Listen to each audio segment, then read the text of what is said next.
আমি একটি নিশ্চিত ব্যবস্থা চাইব সরকারের কাছে, যে এই শিল্পীদের নিশ্চিত ব্যবস্থা দিতে হবে। শিল্পীরা এখন আমেরিকা বা বিভিন্ন দেশে পাড়ি দিচ্ছে।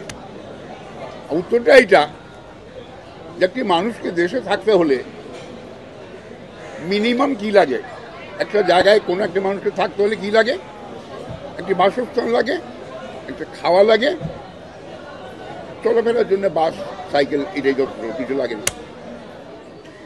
বর্তমানে এই দেশে আমি প্রশ্ন রাখতে চাই প্রিয় সাংবাদিকদের কাছে, যে কজন লোক একেবারে নিশ্চিত করে বলুক যে আমার খাওয়া দাওয়ার একেবারে নিশ্চিত ব্যবস্থা আছে পরের দিনের বা এক মাসে? নেই। যদি মিথ্যা না বলি, নেই। সবাই চিন্তিত যে সামনের মাসে আমার কি করে চলবে। মিথ্যা কথা নয়, আমি জানছি আপনাদের মনে মনে যে কেমন কথা হচ্ছে। সবাই বলছে যে শহীদ ভাই ঠিক জায়গায় আঘাত করেছে। আমি জানি আজকে যদি আমি বাংলাদেশে থাকতাম, আমি নিশ্চিত বলতে পারতাম যে আমাকে হাত পেতে লোকের কাছে ভিক্ষা করে খেতে হতো যে ভাই আমার বাড়িতে খাওয়া নেই, বই বাচ্চাকে খাওয়া দিতে পারছি না, আমাকে টাকা দেয়।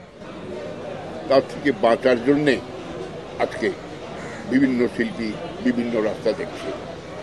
শুধু ফিল্ম নয়, টিভিরও বহু শিল্পীকে আমি দেখি নিউ ইয়র্কে বিভিন্ন জায়গায় আমি দেখছি তারাও চলে যাচ্ছে। কেন?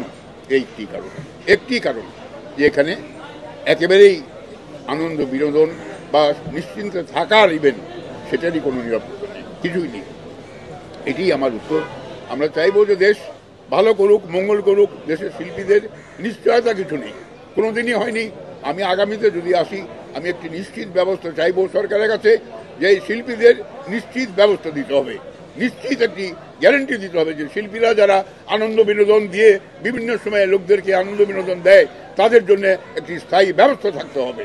সাংবাদিকরা যারা কাজ করে বিভিন্ন পর্যায়ে কাদা মাটিতে, রৌদ্রে, বৃষ্টিতে, সেই সমস্ত সাংবাদিককে তাদের একটি নিশ্চিত ব্যবস্থা দিতে হবে যে তারা যেন খাওয়া পড়ার চিন্তা করতে না হয়।